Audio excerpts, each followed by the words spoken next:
Welcome back. It's time now for a Personal Finance Corner. Hemant Rustagi, the CEO of Wise Invest Advisors, now joins in. Hi, Hemant.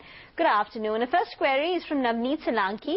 He calls us from Thane and he wants some fund options for long-term investments. Navneet? Hello hello, आप पूछेंगे आपका सवाल? हाँ जी ma'am, actually मेरा सवाल ये है कि क्या मैं SIP 500 से भी शुरू कर सकता हूँ या फिर 1000 रुपीज से भी शुरू कर सकता हूँ? Okay. Hemant, is there a minimum amount that you have to put in to do an SIP? Will 500 rupees per month also work? And if you could answer in Hindi. Well, before deciding on the fund, there are two important things that needs to be looked at. One is the strategy for investing and which asset class to invest in.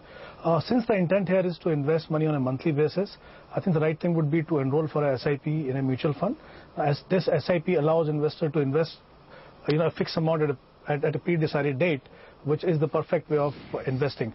Second important thing is the time horizon of 10 to 15 years.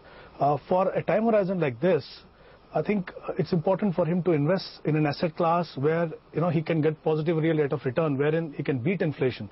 So he can invest through SIP in an equity fund.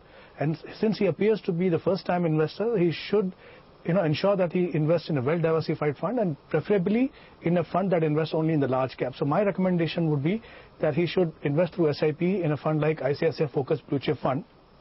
Another important thing for him to remember at this stage is that, even though he has a time horizon of 10 to 15 years, there are going to be periods where he will face volatility. The key factor to benefit from the true potential of an asset class like equity is to continue this disciplined approach through the time horizon and ignore the volatility. All right, Hemant, thanks very much for joining in. We have to quickly wrap up. We're out of time, but viewers, remember that you can catch more such personal finance advice by logging on to moneycontrol.com/CNBC TV 18. We'll wrap up on Halftime Report, but Business Lunch will take the action forward.